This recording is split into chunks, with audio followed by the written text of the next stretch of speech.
Praise Lord. കർത്താവിൻ്റെ അതിപരിശുദ്ധമേറിയ നാമം വാഴ്ത്തപ്പെടുമാറാകട്ടെ. ഈ അനുഗ്രഹീത പ്രഭാതത്തിൽ എൻ്റെ മുമ്പിൽ നിൽക്കുന്ന ദൈവഭക്തന്മാരോടും ദൈവദാസീദാസന്മാരോടും ഒരുമിച്ച് ഇവിടെ ആയിരിക്കാൻ ലഭിച്ചതായ അനുഗ്രഹീത നിമിഷത്തെ ഓർത്തുകൊണ്ട് ഞാൻ ദൈവത്തെ സ്തുതിക്കുന്നു. ഇങ്ങനെയൊരു അവസരം എൻ്റെ ജീവിതത്തിൽ ഏറ്റവും ആദ്യമായിട്ടാണ്. ഇതിനു മുമ്പായിട്ടൊരു അവസരം ലഭിച്ചിട്ടില്ല.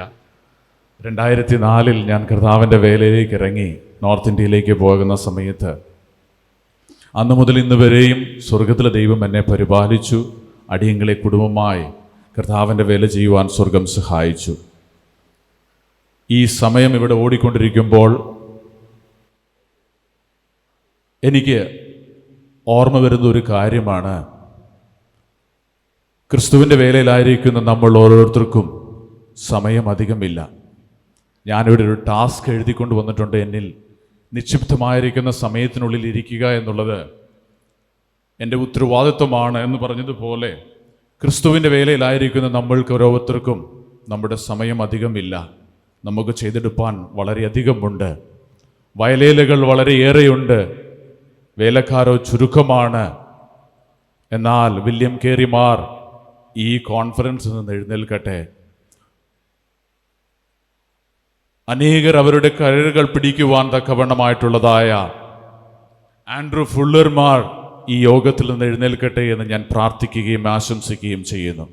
ഒരു റോമൻ കത്തോലിക്ക കുടുംബത്തിൽ മലബാറിൻ്റെ വയനാട്ടിൽ മാനന്തവാടിക്കടുത്തുള്ളതായ വാളാട് എന്ന് പറയുന്ന ഒരു കൊച്ചു ഗ്രാമത്തിൽ ജനിച്ചു വളർത്തപ്പെട്ട എൻ്റെ ഭവനത്തിൽ ഞാൻ ഏക മകനാണ്. കത്തോലിക്ക കുടുംബത്തിൽ നിങ്ങൾക്കെല്ലാവർക്കും അറിയാം, ആദ്യമാകുണ്ടാകുന്ന ആൺകുഞ്ഞിനെ പുരോഹിതനായി സമർപ്പിക്കുന്ന ഒരു സംഭവമുണ്ട്. അങ്ങനെ എന്നെ പുരോഹിത വൃത്തിക്ക് വേണ്ടി സമർപ്പിക്കപ്പെട്ട ഒരു കുടുംബത്തിലാണ് ഞാൻ ജനിച്ചു വളർന്നപ്പെട്ടത്. എൻ്റെ മാതാവ് മർത്തോമ കുടുംബത്തിൽ നിന്നാണുള്ളത്. എൻ്റെ സഹോദരങ്ങളും എൻ്റെ അമ്മാവന്മാരും ഒക്കെയും അവരുടെയുള്ളതായ പുരോഹിതന്മാരും കത്തോലിക്ക കുടുംബത്തിലുള്ളതായ പുരോഹിതന്മാരുമായിട്ടുള്ളവരുണ്ട്. അങ്ങനെ എന്നെയും സമർപ്പിച്ചു. ഞാൻ 2ാം ക്ലാസ്സിൽ പഠിക്കുന്ന സമയത്ത് എൻ്റെ പിതാവ് ഒരു ആക്സിഡൻറ്റ് സംഭവിച്ച് വലത്ത് കണ്ണിൻ്റെ കാഴ്ച നഷ്ടപ്പെടുവാനിടയായി തീർന്നു. വളരെയേറെ ദുഃഖത്തിലും ഭാരത്തിലുമായിരുന്നു ഞങ്ങളുടെ ഭവനത്തിൽ നിന്ന് ചില അച്ഛന്മാർ കടന്നു വന്നിട്ട് എന്നെ അവർ കൊണ്ടുപോകുവാനിടയായി തീർന്നു. അങ്ങനെ ഞാൻ 2ാം ക്ലാസ് മുതൽ 8ാം ക്ലാസ് വരെ അൾത്താര ബാലകനായി പള്ളികളിലും അച്ഛന്മാരുടെ കൂടെയും പുരോഹിതന്മാരുടെ കൂടെയും സേവനമനുഷ്ഠിച്ചു. എന്നെ ഒരു പുരോഹിതനാക്കുക എന്നുള്ളതായ ഒരു വലിയ ദൗത്യം അവരുടെ ഉണ്ടിലുണ്ടായിരുന്നു. എൻ്റെ ഇളയ സഹോദരിയെ സിസ്റ്റർമാർ വന്ന് കോഴിക്കോട് അടുത്തുള്ളതായ ഒരു മഠത്തിൽ കൊണ്ടുപോയി അവളെ 10ാം ക്ലാസ് വരെ അവരെയും പഠിപ്പിച്ചു. എന്നാൽ ഞാൻ 9ാം ക്ലാസ്സിൽ പഠിക്കുന്ന സമയത്ത് എൻ്റെ പിതാവ് ഒരു കണ്ണിന് കാഴ്ചയില്ല, കൃഷിക്കാരനാണ്. അങ്ങനെയുള്ള അവസരത്തിൽ ഞങ്ങൾ കർത്താവിനെ യഥാർത്ഥമായി അറിയുക. എൻ്റെ പിതാവ് ഒത്തിരിയേറെ വാഗ്വാദങ്ങൾ നടത്തുന്ന മനുഷ്യനായിരുന്നു. പെന്തക്കോസുകാരെ കണ്ടുകൂടില്ല. ഞങ്ങൾ ചെറുപ്പത്തിൽ ഞങ്ങൾ സൺഡേ സ്കൂൾ അല്ലെങ്കിൽ വേദപാഠം പഠിച്ചിട്ട് തിരിച്ചു വരുമ്പോൾ കത്തോലിക്ക പള്ളിയിൽ പെന്തക്കോസ്തുകാർ ആരാധിക്കുന്ന ആരാധനാലയത്തിൻ്റെ മുകളിൽ കല്ലെടുത്തെറിയുമായിരുന്നു ഞങ്ങൾ. എന്നിട്ട് ഞങ്ങൾ ഒളിച്ചോടി കാട്ടിനുള്ളിൽ ഒളിച്ചിരിക്കും. അങ്ങനെ ചെയ്യുന്നതാകുന്ന ആളുകളായിരുന്നു ഞങ്ങൾ. എന്നാൽ എൻ്റെ പിതാവ് സത്യസുവിശേഷത്തെ അറിയുകയും ഞാൻ 10ാം ക്ലാസ്സിൽ പഠിക്കുന്ന സമയത്ത് കർത്താവിനെ ജലത്തിൽ സാക്ഷീകരിക്കുവാനും അന്ന് എൻ്റെ പിതാവ് എൻ്റെ അടുത്തൊരു കാര്യം പറഞ്ഞു, മോനെ, നീ ജനിച്ച അന്ന് മുതൽ ഞങ്ങൾ നിന്നെ ദൈവവേലയ്ക്ക് വേണ്ടി സമർപ്പിച്ചതാണ്. ഇന്ന് നമ്മൾ ഒരു വേർപെട്ട കൂട്ടായ്മയിലായിരിക്കുന്നു. അതുകൊണ്ട് നിന്നെ ഞങ്ങൾ ദൈവവേലയ്ക്ക് വേണ്ടി സമർപ്പിക്കും. ഞാൻ പപ്പയോട് ചോദിച്ചു, പപ്പ, ഞാൻ ഒറ്റ മോനേ ഉള്ളൂ, നിങ്ങളുടെ കാര്യം ആര് നോക്കും? എൻ്റെ പപ്പ ഒരു കാര്യം പറഞ്ഞു, നമ്മളെ വിളിച്ച ദൈവം വിശ്വസ്തനാ, അവൻ നമ്മുടെ കാര്യങ്ങളെല്ലാം നോക്കിക്കൊള്ളും എന്ന് പറഞ്ഞു. അങ്ങനെ ഞാൻ എൻ്റെ 10ാം ക്ലാസ് വിദ്യാഭ്യാസത്തിന് ശേഷം മറ്റൊരു യാതൊരുവിധ ജോലിക്ക് ഞാൻ പോകുവാൻ താല്പര്യപ്പെട്ടില്ല, അങ്ങനെ പോകുവാൻ ആഗ്രഹിച്ചതുമില്ല. 10ാം ക്ലാസ് വിദ്യാഭ്യാസത്തിന് ശേഷം കുമ്പനാട്ടുള്ളതായ ഇന്ത്യ ബൈബിൾ കോളേജിൽ എൻ്റെ വേദപഠനം ആരംഭിക്കുകയും അവിടെ നിന്ന് ഞാൻ 2000 ഗ്രാജുവേറ്റ് ചെയ്തിട്ട് ഹരിയാനയിലുള്ളതായ ഗ്രേസ് ബൈബിൾ കോളേജിൽ പോയി അവിടെ നിന്ന് BTH പഠനം പൂർത്തീകരിക്കുകയും അതിനുശേഷം നോർത്ത് ഇന്ത്യയെക്കുറിച്ചുള്ളതായ വലിയ ദർശനം എനിക്ക് നൽകി തരുവാൻ ദൈവം ഇടയായി തീർന്നു. ഞാൻ മലയാളം മീഡിയത്തിലാണ് പഠിച്ചത്. നിങ്ങൾക്കറിയാം, വയനാട്ടിലുള്ളതായ കൃഷിക്കാർ ഇംഗ്ലീഷിൻ്റെ ABCD കഴിഞ്ഞാൽ അടുത്ത അക്ഷരം ഏതാണെന്ന് പോലും അവർക്ക് അറിയത്തില്ല. അങ്ങനെയുള്ളതായ ഒരു സാഹചര്യത്തിലാണ് ഞാൻ ജനിച്ച് വളർത്തപ്പെട്ടത്. അതുകൊണ്ട് ഇംഗ്ലീഷ് എന്താണെന്ന് പോലും എനിക്കറിയത്തില്ല, മലയാളമല്ലാതെ വേറൊരു ഭാഷയും എനിക്കറിയത്തില്ല. ഞാൻ ഇവിടെ നിന്ന് ട്രെയിൻ കയറി ഡൽഹിയിലേക്കുള്ള യാത്രയിൽ, നിസാമുദ്ദീനിലേക്കുള്ള യാത്രയിൽ ഞാൻ ഒത്തിരിയേറെ കരഞ്ഞു. ദൈവമേ, ഞാൻ എങ്ങനെ പോയി അവിടെ നിൽക്കും? അവിടുത്തെ ഭാഷ അറിയില്ല, ഒരു ഇംഗ്ലീഷ് അറിയത്തില്ല, മലയാളമല്ലാതെ വേറെ ഒരു ഭാഷയും എനിക്കറിയത്തില്ല. എന്നാൽ എന്നോട് ദൈവത്തിൻ്റെ ആത്മാവ് അവിടെ ശക്തമായി ഇടപെട്ടു. ഞാൻ നിന്നോട് കൂടെ ഉണ്ട്, നീ ഭയപ്പെടേണ്ടതായ ആവശ്യമില്ല. ഇന്ന് ഞാൻ നിങ്ങളുടെ മുമ്പിൽ നിൽക്കുമ്പോൾ വളരെ സന്തോഷവാനായി, വളരെ അഭിഷേകത്തോടു കൂടി ഞാൻ ഒരു കാര്യം പറയട്ടെ. ഇന്ന് ഞാൻ ഏകദേശം 8 ഭാഷകൾ സംസാരിക്കുകയും അതിൽ 5 ഭാഷകൾ പ്രസംഗിക്കുവാനും കഴിയുന്ന ഒരു ദൈവദാസനായിട്ടാണ് ഞാൻ നിങ്ങളുടെ മുമ്പിൽ നിൽക്കുന്നത്. ഞാൻ കടന്നുപോയിരുന്ന ഇടങ്ങളിലൊക്കെയും ഭാഷകൾ പഠിപ്പാൻ സ്വർഗം എന്നെ സഹായിച്ചു. ഞാൻ നോർത്ത് ഇന്ത്യയിലേക്ക് കടന്നുപോയപ്പോൾ ഞാൻ ദൈവത്തോടൊരു കാര്യം പറഞ്ഞു, ഇനി ഹിന്ദി പഠിക്കാതെ ഞാൻ തിരിച്ചു വരത്തില്ല. എന്നിട്ട് ഞാൻ ഗ്രേസ് ബൈബിൾ കോളേജിൽ ഫസ്റ്റ് ഇയറിൽ പഠിച്ചതിന് ശേഷം ഞാൻ നാട്ടിലേക്ക് തിരിച്ചു വന്നില്ല. ഞാൻ പപ്പയോട് പറഞ്ഞു, ഞാൻ വരുന്നില്ല. ഞാൻ ജമ്മുവിൽ പോയി മറ്റു മലയാളികളൊന്നുമില്ലാതെ, എൻ്റെ കൂടെ ഉണ്ടായിരുന്ന സഹോദരന്മാരെല്ലാം നോർത്ത് ഇന്ത്യക്കാരായിരുന്നു, അവരോടൊപ്പം ഞാൻ കടന്നുപോയി അവിടെ ഭാഷ പഠിപ്പാൻ സ്വർഗത്തിൽ ദൈവം എന്നെ സഹായിച്ചു. അതിനുശേഷം മിനിസ്ട്രിക്ക് വേണ്ടി ഇറങ്ങുവാൻ തീരുമാനിച്ചു. ഞാൻ ബോംബെയിൽ ഒരു ബൈബിൾ കോളേജിൽ പഠിപ്പിക്കുവാൻ വേണ്ടി കടന്നുപോയി അവിടെ പഠിപ്പിക്കുവാനിടയായി തീർന്നു. എന്നാൽ ദൈവത്തിന് എന്നെക്കുറിച്ചുള്ളതായ പ്ലാനും പദ്ധതിയും മറ്റൊന്നായിരുന്നു. അതിനുശേഷം ഞാൻ എൻ്റെ വിവാഹം കഴിഞ്ഞു. ഹിന്ദു മാർഗത്തിൽ നിന്ന് രക്ഷിക്കപ്പെട്ട് കടന്നു വന്ന ഒരു സഹോദരിയാണ് ഞാൻ വിവാഹം കഴിച്ചത്. ഞാൻ ഒത്തിരി അഭിമാനത്തോടുകൂടി പറയട്ടെ, പ്രിയ കർത്തൃദാസിയെ എനിക്ക് ദൈവം ദാനമായി എൻ്റെ കൂടെ തന്നത് ഇന്ന് ജീവിതത്തിലെ ഏറ്റവും അനുഗ്രഹത്തിന് കാരണമായി തീർന്നു. എൻ്റെ കഷ്ടങ്ങളിൽ, ഞാൻ അനുഭവിച്ചത് വേദനകളിൽ എന്നോട് കൂടെ നിന്ന ഒരു ക്രിസ്തീയ സഹോദരിയായി, എനിക്ക് ഏറ്റവും നല്ല കൂട്ടായി ആ പ്രിയപ്പെട്ടവൾ എന്നോട് കൂടെയുണ്ട്. ഇന്ന് ഞാനിവിടെ കൊണ്ടുവരാത്തതിൻ്റെ കാരണം, അത് ഞാൻ ശേഷം വരുന്ന എൻ്റെ സാക്ഷ്യത്തിൻ്റെ കാര്യങ്ങളിൽ ഞാൻ പറയാൻ ആഗ്രഹിക്കുന്നു. അങ്ങനെ ഞങ്ങൾ അവിടെ നിന്ന് രാജസ്ഥാൻ, എൻ്റെ വിവാഹത്തിന് ശേഷം ഒരു ചർച്ച് മിനിസ്ട്രിയോടുള്ള ബന്ധത്തിൽ രാജസ്ഥാനിൽ ഉദയ്പൂർ എന്ന സ്ഥലത്ത് ഞങ്ങൾ പ്രവർത്തനം ആരംഭിച്ചു. അവിടെയുള്ളത് ഗ്രാമങ്ങളിൽ പോയി സുവിശേഷം അറിയിക്കുവാൻ സ്വർഗത്തിൽ ദൈവം സഹായിച്ചു. അവിടെ താമസിക്കുമ്പോൾ ഞങ്ങൾക്ക് ഞങ്ങളുടെ ആദ്യത്തെ കുഞ്ഞ് ജന്മം കൊടുക്കുവാൻ സ്വർഗം സഹായിച്ചു. എല്ലാവരെയും പോലെയും ഞങ്ങളും ഒത്തിരിയേറെ സന്തോഷമായിരുന്നു. ആ സന്തോഷം അധികകാലം നീണ്ടു നിന്നില്ല. ഏകദേശം 3 മാസമായപ്പോൾ ഉദയ്പൂരിൻ്റെ ഗവൺമെൻറ് ഹോസ്പിറ്റലിലേക്ക് എൻ്റെ കുഞ്ഞുമായിട്ട് എനിക്ക് ഓടേണ്ടതായിട്ട് വന്നു. ഒരു ചെറിയ പനി വന്നു. എന്താണെന്ന് കാര്യം ആർക്കും മനസ്സിലായില്ല. ICUവിൽ വരെ എത്തി. എന്താണെന്ന് ഡോക്ടേഴ്സിന് പോലും മനസ്സിലായില്ല. അവസാനം ഡോക്ടേഴ്സ് പറഞ്ഞു, ഈ കുഞ്ഞ് എവിടെ ജനിച്ചോ അങ്ങോട്ട് കൊണ്ടുപോയിക്കോളാൻ പറഞ്ഞു. എൻ്റെ ഭാര്യയുടെ വീട് കർണാടകയിൽ ബെൽഗാം എന്ന് പറയുന്ന സ്ഥലത്താണ്. നിങ്ങൾക്ക് എല്ലാവർക്കും അറിയുന്നത് പോലെ പാസ്റ്റർ നൂറുദ്ദീൻ മുല്ലയുടെ ചർച്ചിൻ്റെ മെമ്പറായിട്ടാണ് എൻ്റെ വൈഫ്. അപ്പോൾ ഞങ്ങൾ പെട്ടെന്ന് പാസ്റ്റർ നൂറുദ്ദീൻ മുല്ലയെ വിളിച്ചു. പാസ്റ്ററോട് പറഞ്ഞു, പാസ്റ്റർ ഞങ്ങൾ വി ആർ കമ്മിങ് ടു ബെൽഗം എന്ന് പറഞ്ഞു. അപ്പോൾ പാസ്റ്റർ പറഞ്ഞു, കം. ഞങ്ങളവിടെ കൊണ്ടുവന്നു കുഞ്ഞിനെ നേരെ ഹോസ്പിറ്റലിലേക്ക്. എന്നെ കേൾക്കുന്ന ദൈവജനമേ, എൻ്റെ വൈഫ് 3 മാസം, എൻ്റെ വൈഫിൻ്റെ വീടും ഹോസ്പിറ്റലും തമ്മിൽ ഏകദേശം 1 കിലോമീറ്റർ പോലും വ്യത്യാസമില്ല. 3 മാസത്തോളം ആ ഹോസ്പിറ്റൽ മാത്രമായിരുന്നു, വീട് പോലും കാണാതെ ആ ഹോസ്പിറ്റലായിരുന്നു. 3 മാസം ഹോസ്പിറ്റലിൽ തന്നെ കിടന്നു.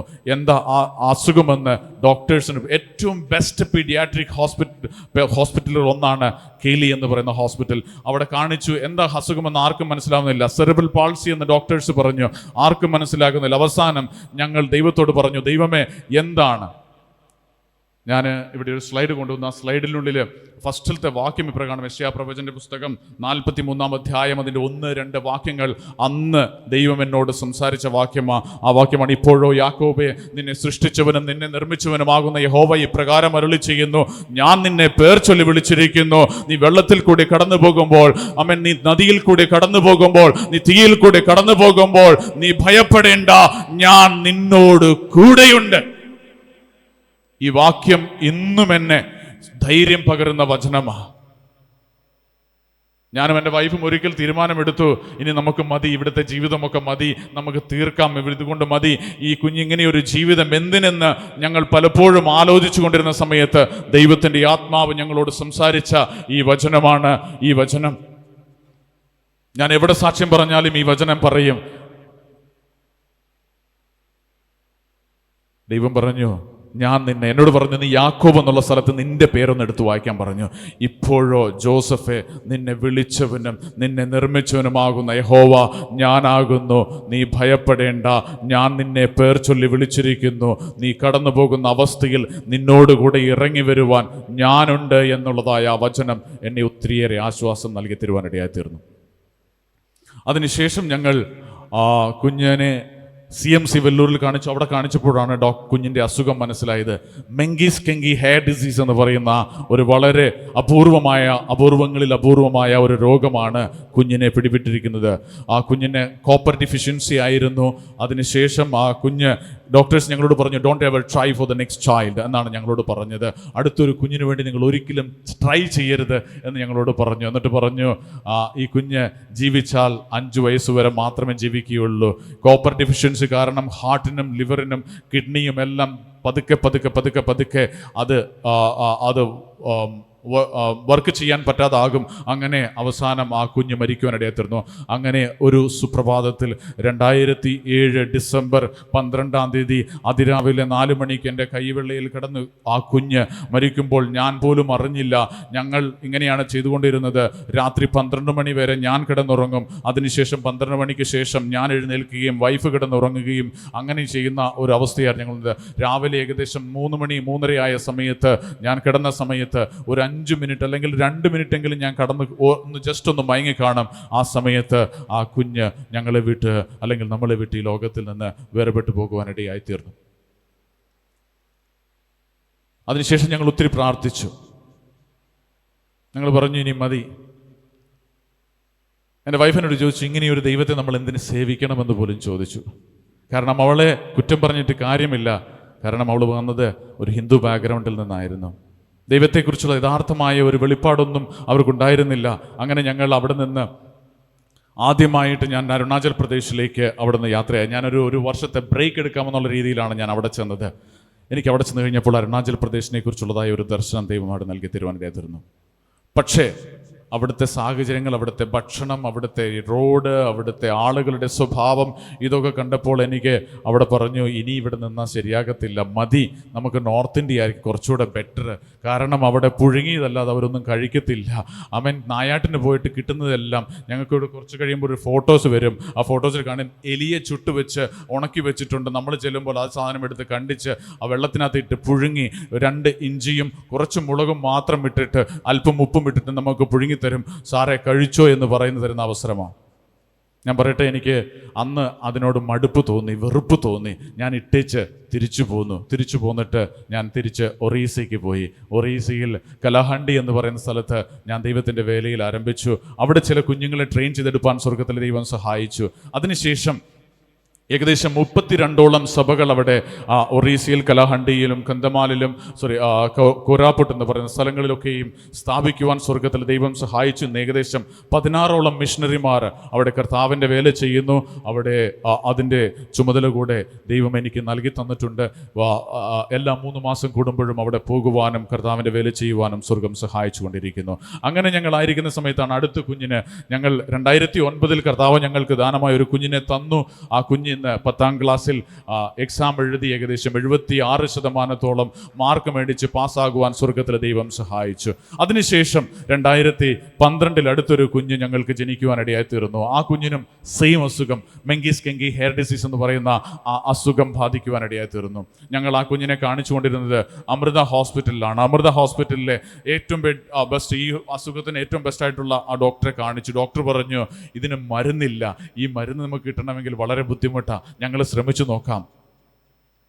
പ്രിയ ദൈവമക്കളെ, ഞാനൊരു വാഹനത്തിന് വേണ്ടി കൊതിച്ചിട്ടുണ്ട്. ഇന്ന് എനിക്കൊരു വാഹനത്തിന് വേണ്ടി കൊതിയില്ല, നടന്നു പോകാൻ തയ്യാറാ. കാരണം അന്നൊരു വാഹനത്തിന് വേണ്ടി എല്ലാ മാസവും എനിക്ക് കുഞ്ഞിനെയും കൊണ്ട് അമൃത ഹോസ്പിറ്റലിലേക്ക് വരണമായിരുന്നു. അന്ന് ഞങ്ങൾ മൈസൂരിൽ താമസിച്ചുകൊണ്ടാണ് ദൈവത്തിൻ്റെ വേല ചെയ്തുകൊണ്ടിരുന്നത്. അന്ന്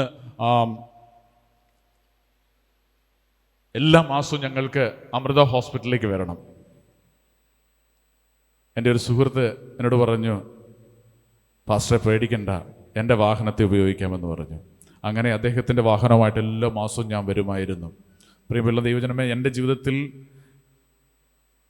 ഈ കഴിഞ്ഞ 10 വർഷം, 2005 മുതൽ 2015-16 വരെയുള്ളതായ 10-11 വർഷക്കാലം തീച്ചൂളയുടെ അനുഭവത്തിലൂടെ പോയ ഓരോ ദിവസത്തെയും ഓരോ സാക്ഷ്യം പറഞ്ഞാൽ 1 മണിക്കൂറൊന്നും സാധിക്കില്ല. 1 മണിക്കൂർ കൊണ്ട് പറഞ്ഞു തീർക്കാൻ കഴിയുകയില്ല.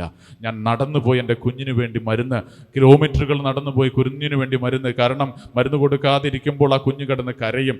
അമ്മ അവനെ എടുത്തുകൊണ്ട് മടിയിൽ വെച്ചുകൊണ്ടിരിക്കും, ഭക്ഷണം കൊടുക്കും, പക്ഷെ നിർത്തത്തില്ല. ഞങ്ങളുടെ കയ്യിൽ പൈസയില്ല, എങ്ങനെ ചെയ്യും, എപ്രകാരം കുഞ്ഞിന് വേണ്ടി മരുന്ന് മേടിക്കുമെന്നൊക്കെ ചിന്തിച്ച സമയങ്ങളിൽ നടന്ന് ഞാൻ ഏകദേശം 12ഓളം കിലോമീറ്റർ നടന്നുപോയി 50 രൂപ മാത്രം കയ്യിൽ വെച്ചുകൊണ്ട് നടന്നുപോയി മരുന്ന് മേടിച്ച് തിരിച്ചു കൊണ്ടുവന്ന് കുഞ്ഞിന് കൊടുത്തപ്പോഴാണ് കുഞ്ഞ് ശാന്തമായിരിക്കുവാനിടയായി തീർന്നത്. പട്ടിണി കിടന്ന നാളുകൾ ഇന്നെന്ന പോലെ ഓർക്കുന്നു. എന്നാൽ ആ ദിവസങ്ങളിലൊക്കെയും തീച്ചൂളയുടെ അവസ്ഥയിലൂടെ കടന്നു പോകുമ്പോൾ ഞാൻ നിന്നോട് കൂടെയുണ്ടെന്നുള്ളതായ ദൈവത്തിൻ്റെ വാഗ്ദത്തത്തെ മുറുകെ പിടിച്ചുകൊണ്ട് ഞങ്ങൾ മുൻപോട്ട് പോകുവാൻ സ്വർഗത്തിലെ ദൈവം സഹായിച്ചു. 2018 ഞാൻ ഒറീസയിലെ പ്രവർത്തനങ്ങളൊക്കെ കഴിഞ്ഞതിന് ശേഷം ഞാൻ അരുണാചൽ പ്രദേശിലേക്ക് വീണ്ടും പോകുവാൻ താല്പര്യപ്പെട്ടു. ഞാൻ അവിടെ ചെന്ന് ഞാൻ ഇപ്രകാരം പറയാറുണ്ട്, കൊറോണ കൊണ്ടുവന്നത് എനിക്ക് വേണ്ടിയിട്ടാണ് ഞാൻ പറയാറുണ്ട് ദൈവം. കാരണം 2 വർഷം അരുണാചൽ പ്രദേശിൽ നിന്ന് പുറത്തു വരാതെ എന്നെ അവിടെ പൂട്ടിയിട്ടു. നീ അന്ന് വന്നിട്ട് ഓടിപ്പോയവനല്ലേ, ഇവിടെ കിടക്കെന്ന് പറഞ്ഞു കൊറോണ കൊണ്ടുവന്ന് എന്നെ അവിടെ പൂട്ടിയിട്ടു. അതെൻ്റെ ജീവിതത്തിൽ വലിയ വിടുതലിന് കാരണമായി. കാരണം ഞാൻ അവിടെയുള്ള ചർച്ചകളിലേക്കുള്ള പ്രവേശനം വളരെ ബുദ്ധിമുട്ടാണ്. അവിടെയുള്ളതായ ആളുകളുടെ ഇടയിലേക്കുള്ളതായ പ്രവേശനം വളരെ ബുദ്ധിമുട്ടാണ്. ട്രൈബൽസ് ആണ്, എന്തും കഴിക്കുന്ന ആളുകളാണ്. ഈവൻ നമ്മളെപ്പോലും വെട്ടിത്തിന്ന് കഴിക്കുന്ന ആളുകൾ അവിടെയുള്ള ആളുകൾ. അങ്ങനെയുള്ളവരുടെ ഇടയിലേക്ക് നിസികൾ എന്ന് പറയുന്ന ഒരു ട്രൈബൽസ് ഉണ്ട്. അവരുടെ അവരെന്തെങ്കിലും ഒരു വാക്കുകൾ കൊണ്ട് നോവിപ്പിച്ചാൽ പോലും അവരുടെ കയ്യിൽ ദാവ് അല്ലെങ്കിൽ കത്തിയുണ്ട്, കത്തിയെടുത്ത് നമ്മളെ വെട്ടുവാനിടയായി തരും. അങ്ങനെയുള്ള ആളുകളാണ് അവിടെയുള്ള ആളുകൾ. ഞങ്ങൾ ആദി എന്ന് പറയുന്ന ട്രൈബിൻ്റെ ഇടയിലാണ് കൂടുതലായിട്ടും കോൺസെൻട്രേറ്റ് ചെയ്തത്. ഞാൻ ആദ്യമായിട്ടൊരു പൈതലിൻ്റെ അടുത്തേക്ക് ചെന്നു, മോനെ നീ ഏത് ചർച്ച? എന്നിട്ട് എന്നോട് പറഞ്ഞു, സാർ നന്നായിട്ട് ഇംഗ്ലീഷ് സംസാരിക്കുന്നുണ്ടല്ലോ, ഞങ്ങൾ ഇംഗ്ലീഷ് പഠിപ്പിക്കാമെന്ന് ചോദിച്ചു. ഞാൻ പറഞ്ഞു പഠിപ്പിക്കാം. ഞാൻ ഇംഗ്ലീഷ് പഠിപ്പിച്ചുകൊണ്ടിരിക്കുന്ന സമയത്ത് ബോർഡിൽ ഗോഡ് ലവ്സ് യു എന്നെഴുതി. അപ്പോൾ എന്നോട് ചോദിച്ചു, സാർ നന്നായിട്ട് വചനം അറിയാമോ, ബൈബിളൊക്കെ വായിക്കും, ബൈബിളിൻ്റെ വാക്യങ്ങളാണല്ലോ എഴുതുന്നത്, എന്തുകൊണ്ടാണ് സാറ് ബൈബിളിൻ്റെ വാക്യങ്ങൾ എഴുതുന്നത്? ഞാൻ പറഞ്ഞു, എനിക്ക് ബൈബിളും അത്യാവശ്യമൊക്കെ അറിയാം. എന്നോട് ചോദിച്ചു, സാറേ ഞങ്ങളെ ബൈബിള് പഠിപ്പിക്കാമെന്ന് ചോദിച്ചു. ഞാൻ പറഞ്ഞു പഠിപ്പിക്കാം. അടുത്ത ദിവസം മുതൽ ഞങ്ങൾ ബൈബിൾ ക്ലാസ് തുടങ്ങി. കൊറോണയുടെ സമയത്ത് എല്ലാ ദിവസവും രാവിലെ 5 മുതൽ 7 മണി വരെ ബൈബിൾ ക്ലാസ് ആയിരുന്നു ഞങ്ങൾക്ക് അവിടെ. അതിനുശേഷം ഈ കുഞ്ഞുങ്ങൾ കോളേജിലേക്ക് പോകാൻ തുടങ്ങി. അങ്ങനെ ഞങ്ങളവിടെ ബൈബിൾ കോളേജിൻ്റെ ഒരു ബൈബിൾ ട്രെയിനിങ് സെൻറ്റർ പോലെ ഒരു ചെറിയ സെൻറ്റർ തുടങ്ങി. ഞങ്ങളിതൊരു ചെറിയ കൊച്ചു ഗോസ്പൽ ടീമായിട്ട് മാറ്റി, വില്ലേജുകൾ ആഫ്റ്റർ വില്ലേജുകൾ പോകുന്ന ഒരു ഗോസ്പൽ ടീമാക്കി അതിനെ മാറ്റിയെടുത്തു. ഈ ആദ്യമായിട്ട് എൻ്റെ അടുത്ത് വന്ന് ചോദിച്ചതായ പയ്യൻ എൻ്റെ അടുത്ത് പറഞ്ഞു, സാറേ എൻ്റെ വീട്ടിലേക്കൊന്ന് വരണമെന്ന് പറഞ്ഞു. ഞാൻ പറഞ്ഞു വരാം.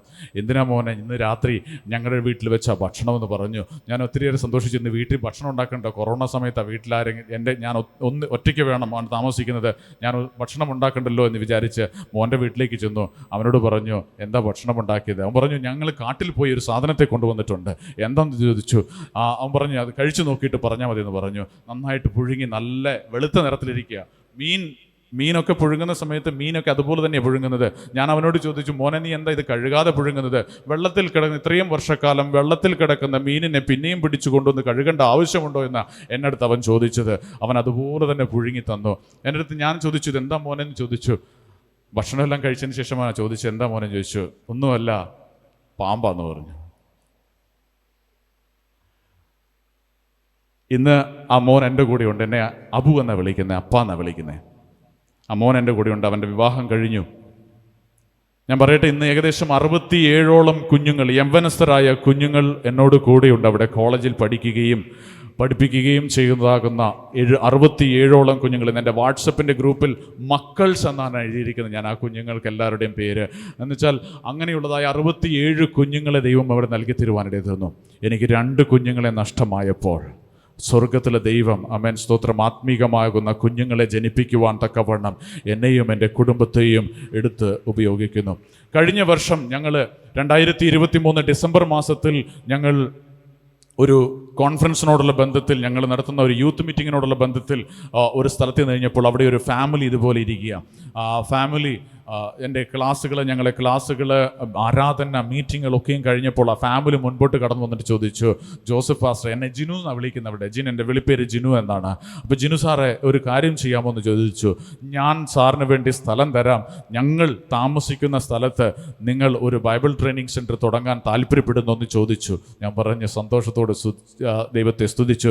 2004 കർത്താവ് എന്നോട് ഇടപെട്ടതാണ്, നീ അനേക കുഞ്ഞുങ്ങളെ വാർത്തെടുക്കുന്ന ഒരു ദൈവ പൈതലായി മാറുമെന്ന്. 2004 എനിക്ക് ദൈവം തന്ന ദർശനമാണ്. 2024 20 വർഷക്കാലം എനിക്ക് വെയിറ്റ് ചെയ്യേണ്ടതായിട്ട് വന്നു. ഇങ്ങനെ 20 വർഷങ്ങൾക്ക് ശേഷം ആ ഫാമിലി എൻ്റെ അടുത്ത് വന്നു കഴിഞ്ഞപ്പോൾ ഞാൻ പറഞ്ഞു ഞാൻ തയ്യാറാണെന്ന് പറഞ്ഞു. അങ്ങനെ കഴിഞ്ഞ വർഷം 2024 ഡിസംബർ മാസത്തിൽ 15 കുഞ്ഞുങ്ങളുമായിട്ട് ഒരു Bible college, ignite institute of theology എന്ന് പറയുന്ന ഒരു ബൈബിൾ കോളേജ് തുടങ്ങുവാൻ സ്വർഗത്തിലെ ദൈവം ഞങ്ങളെ സഹായിച്ചു.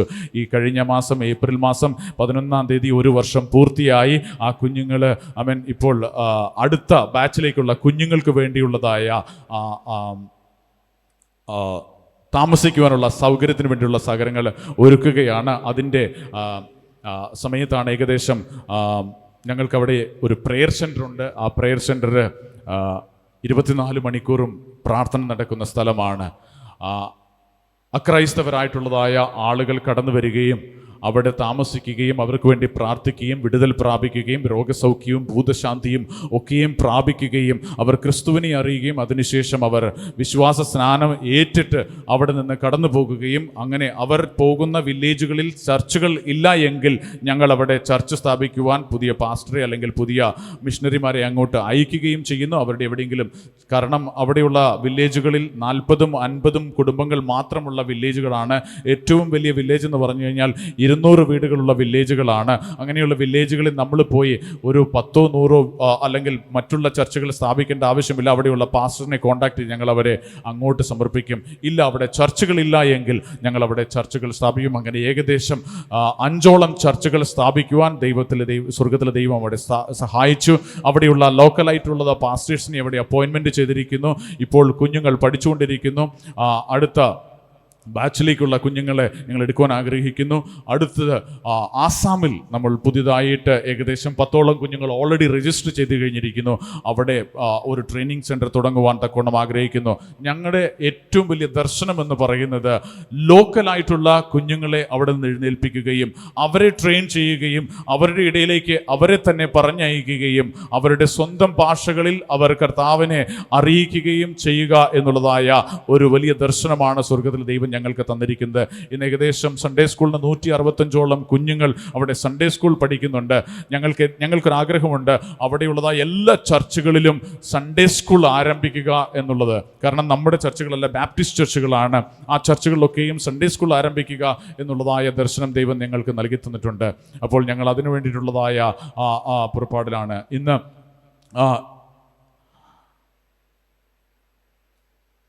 ഇതാണ് എൻ്റെ ഫാമിലി. അന്ന് എൻ്റെ മൂത്ത കുഞ്ഞാണ് ജോയൽ എന്നാണ് അവൻ്റെ പേര്. ഇപ്പോഴുള്ള കുഞ്ഞാണ് അപ്പുറത്തെ സൈഡിലുള്ളത്. അടുത്ത ഫോട്ടോ ഒന്ന് കാണിക്കുക പ്രശ്നം. ഇതാണ് എനിക്ക് നഷ്ടപ്പെട്ട 2 കുഞ്ഞുങ്ങൾ. ഞങ്ങളൊന്ന് അറിയുന്നു, ഞാൻ ഇപ്രകാരം പറയാറുണ്ട് സാക്ഷ്യം പറയുമ്പോൾ, എനിക്ക് 3 കുഞ്ഞുങ്ങളാണെന്ന് ഉള്ളത്. 2 അപ്പൻ്റെ കൂടെയും 1 എൻ്റെ കൂടെയും. ആമേൻ, സ്തോത്രം, ഹല്ലേലൂയ. അപ്പൻ്റെ കൂടെയുള്ളതായ കുഞ്ഞുങ്ങളെ കാണുവാനുള്ളതായ തിടുക്കത്തിലാണ് ഞാനുള്ളത്. അതുകൊണ്ട് ആമേൻ, ഹല്ലേലൂയ. എന്ന് എൻ്റെ കർത്താവ് വരും, ഇപ്പോൾ എൻ്റെ കർത്താവ് വരുമോ എന്നുള്ളതായ ചിന്തയിലാണ് ഞാൻ ജീവിക്കുന്നത്. ഇപ്പോൾ വന്നാൽ എനിക്ക് ഏറ്റവും വലിയ സന്തോഷം എൻ്റെ അപ്പനോട് കൂടെ എൻ്റെ മക്കളെയും കൂടെ കാണാൻ കഴിയുമെന്നുള്ളതായ വലിയ പ്രത്യാശയാണ്. ആമേൻ, സ്തോത്രം, ഹല്ലേലൂയ. അടുത്തതായിട്ടുള്ള പക്ഷേ ലാസ്റ്റ് ഫോട്ടോസ് ഒന്ന് കാണിക്കാൻ പക്ഷേ. ഇതാണ് ഞങ്ങൾ അവിടെ പ്രവർത്തിച്ചുകൊണ്ടിരിക്കുന്ന ഇപ്പോഴുള്ളതായ മിനിസ്ട്രീസ്. കൗൺസിലിംഗ് ഉണ്ട്, ചിൽഡ്രൻസ് മിനിസ്ട്രി ഉണ്ട്. ഡ്രഗ്സ് അഡിക്റ്റ് ആയിട്ടുള്ളതായ കുഞ്ഞുങ്ങളാണ് ഞങ്ങളുടെ ഇവിടെ. 70% ഞങ്ങളുടെ ബൈബിൾ കോളേജിൽ പഠിക്കുന്നത് ഡ്രഗ്സ് അഡിക്റ്റഡ് ആയിട്ട് രക്ഷിക്കപ്പെട്ട് വന്നിട്ടുള്ള കുഞ്ഞുങ്ങളാണ്. ടാറ്റൂസും അതും ഇതുമൊക്കെ നോർത്ത് ഈസ്റ്റിൻ്റെ കാര്യങ്ങൾ അറിയാം. അങ്ങനെയുള്ളതായ ആളുകളാണ്. ദൈവഹിതമായാൽ മ്യാൻമാറിലാണ് ഏറ്റവും കൂടുതൽ ഡ്രഗ്സ് അരുണാചൽ പ്രദേശിലേക്ക് കടന്നു വരുന്നത്. മ്യാൻമാറിൻ്റെ ബോർഡറിൽ അടുത്ത ഒരു ട്രെയിനിങ് സെൻറ്ററും കൂടെ തുടങ്ങുവാൻ തക്കവണ്ണം ഞങ്ങൾ ആഗ്രഹിക്കുന്നുണ്ട്. യൂത്ത് മീറ്റിങ്ങുകൾ ഞങ്ങൾ കണ്ടക്ട് ചെയ്യുന്നു. ഇത് എൻ്റെ കുഞ്ഞുങ്ങളാണ്. ഞങ്ങൾ ഗോസ്പൽ മിനിസ്ട്രിക്ക് പോകുമ്പോൾ ഉള്ളതായ ഫോട്ടോസാണ്. എൻ്റെ കുഞ്ഞുങ്ങളാണ്. ഞങ്ങൾ എല്ലാ വർഷവും അവിടെ യൂത്ത് റിട്രീറ്റ് നടത്തും. എൻ്റെ കുഞ്ഞുങ്ങളെല്ലാം വിളിച്ചുകൊണ്ട് പോയിട്ട് പുഴയുടെ സൈഡിൽ പോയി ഞങ്ങൾ മൈക്ക് സിസ്റ്റം ഒക്കെ കൊണ്ടുപോയി അവിടെ നിന്ന് പാടുകയും ആരാധിക്കുകയും ദൈവത്തെ സ്തുതിക്കുകയും ഒക്കെ ചെയ്യും. ഞങ്ങൾ അവിടെ തന്നെ വെച്ച് ഭക്ഷണം ബാമ്പുവിൻ്റെ ഉള്ളിൽ ചോറും കറികളും ഒക്കെ ഉണ്ടാക്കി കഴിക്കുന്ന അങ്ങനെ ഞങ്ങൾ കഴിച്ച് ഒരു റിട്രീറ്റ് അല്ലെങ്കിൽ ഒരു പിക്നിക്ക് ഞങ്ങൾ നടത്തും. നിങ്ങളെല്ലാവരെയും വെൽക്കം ചെയ്യുക അവിടേക്ക് വരാൻ വേണ്ടിയിട്ട്. നിങ്ങൾ വന്നു കഴിഞ്ഞാൽ നല്ല പുഴുങ്ങിയ ഭക്ഷണം ഞങ്ങൾ നിങ്ങൾക്ക് നൽകുന്നതായിരിക്കും. ഇതാണ് ഞങ്ങളുടെ യൂത്ത് മീറ്റിംഗ്. എന്നോടൊപ്പം ഒരു ദൈവദാസൻ കൂടി ഉണ്ട്, തിരുവല്ലയിൽ നിന്നുള്ളതായ ഒരു ദൈവദാസനാണ്. അദ്ദേഹം അവിടെ ഉണ്ട്. ഇപ്പോൾ കോളേജിൻ്റെ കാര്യങ്ങൾ അദ്ദേഹം നോക്കി നടത്തിക്കൊണ്ടിരിക്കുന്നു. ഇതാണ് ഞങ്ങളുടെ കോളേജിൽ പഠിക്കുന്ന സ്റ്റുഡൻസ്. ഇത് നമ്മുടെ കോളേജിൻ്റെ ക്യാമ്പസാണ്, പിള്ളേർ താമസിക്കുന്ന സ്ഥലമാണ് ഈ കുട്ടികൾ താമസിക്കുന്ന ഞങ്ങൾ പറയാറുണ്ട്, ഞങ്ങൾ റിസോർട്ടിലാണ് താമസിക്കുന്നത്. കാരണം ബാമ്പു കൊണ്ടുള്ള വീടും മണ്ണ് കൊണ്ടുള്ള നിലവും മുകളിൽ ഓലയും സൈഡിലൊക്കെ നല്ല ബാമ്പു ഹവയുണ്ട്, AC 24 hours AC, നല്ല കാറ്റും കിട്ടും. അപ്പം അങ്ങനെയുള്ള സ്ഥലത്താണ് ഞങ്ങൾ താമസിക്കുന്നത്. അടുത്ത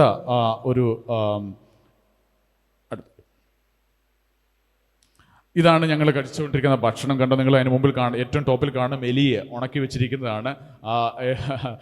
നായാട്ടിന് പോയിട്ട് എലീനെ ഉണക്കി വെച്ചിരിക്കുന്നതാണ്.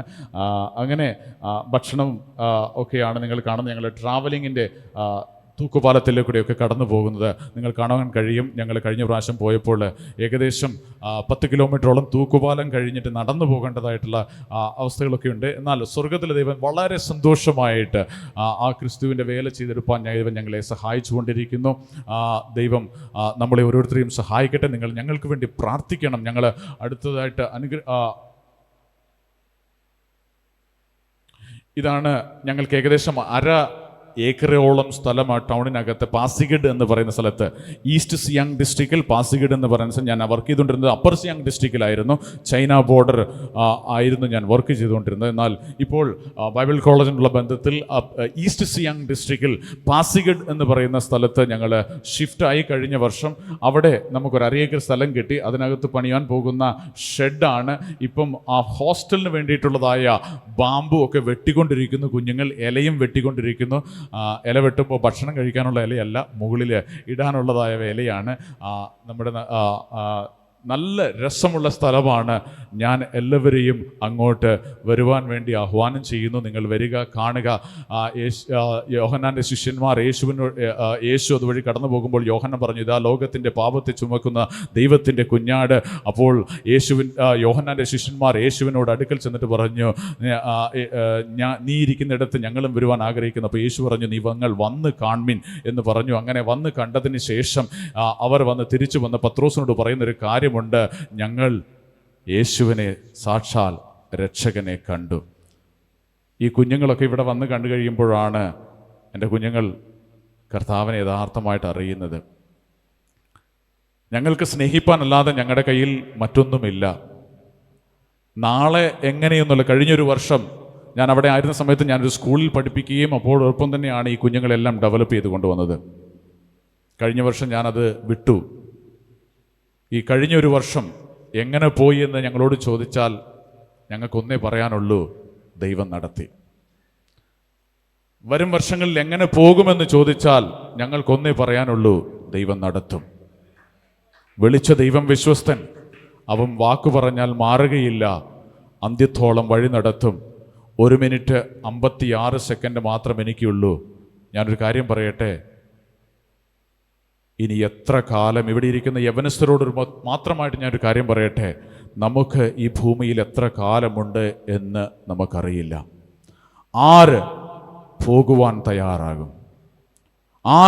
വില്യം കേറി ആകുവാൻ തയ്യാറാകും എന്ന് പറയട്ടെ. എൻ്റെ വൈഫ് ഒരു കാര്യം കൂടെ പറയട്ടെ. എൻ്റെ വൈഫ് മാനസികമായി ഒത്തിരിയേറെ തളർന്നു. ഞാൻ അതുകൊണ്ടാണ് വൈഫിനെ കൊണ്ടുവരാതിരുന്നത്.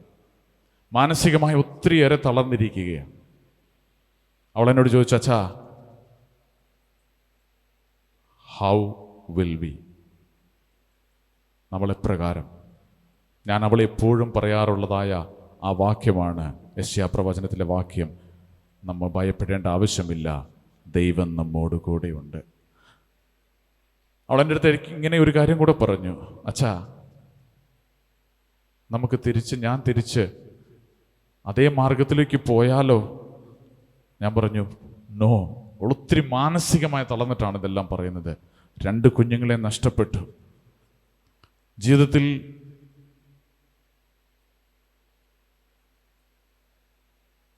ഞാൻ ദൈവത്തോട് ഒത്തിരി നന്ദിയുള്ളവനായിരിക്കുന്നു. കാരണം ദൈവം നിലനിർത്തിയത് കൊണ്ട് മാത്രമാണ് നിലനിർന്നു പോകുന്നത്. ഇത്രത്തോളം സമയാനുമതി നൽകി തന്ന എല്ലാവരോടുമുള്ളതായ ഹൃദ്യംഗമായ നന്ദി അറിയിക്കുന്ന വിശിഷ്യാൽ ഷാജിൻ സാറിനോടും ഇതിൻ്റെ എല്ലാ ടീം അംഗങ്ങളോടും എന്നെ ശ്രവിച്ച എല്ലാവരോടുമുള്ളതായ ഹൃദ്യംഗമായ നന്ദി ഇത്തരണത്തിൽ അറിയിക്കുന്നു. വിശിഷ്യാൽ ഹൃദയസ്പർശമായ ആ പ്രോഗ്രാമിൽ കടന്നു വരുവാനും സാക്ഷ്യം പറയുവാനും സഹായിച്ചു. അതിലൂടെയാണ് എനിക്ക് ആദ്യമായിട്ട് ഒരു സ്കൂട്ടർ ലഭിക്കാൻ ഇടയായിത്തീരുന്നത്. നിങ്ങളിൽ പലരും ഓർക്കുന്നുണ്ടാവും, സ്കൂട്ടർ എനിക്ക് വേണ്ടിയിട്ടാണ് അന്ന് മേടിച്ചത്. ആ സ്കൂട്ടർ കൊണ്ടാണ് ഇന്നത്തെ എല്ലാ കാര്യങ്ങളും ചെയ്തുകൊണ്ടിരിക്കുന്നത്. സ്വർഗത്തിലെ ദൈവം നമ്മെ ഓരോരുത്തരും സഹായിക്കട്ടെ. ഞാൻ എത്രത്തോളം സമയം തന്ന ദൈവദാസനോടും എല്ലാവരോടും നന്ദി അർപ്പിച്ചുകൊണ്ട് ഞങ്ങളെ ഓർത്തും പ്രാർത്ഥിക്കണമെന്ന് അപേക്ഷിച്ചുകൊണ്ട് ദൈവസന്നിധാനത്തിലിരിക്കുന്നു. ദൈവം നമ്മെ സഹായിക്കട്ടെ.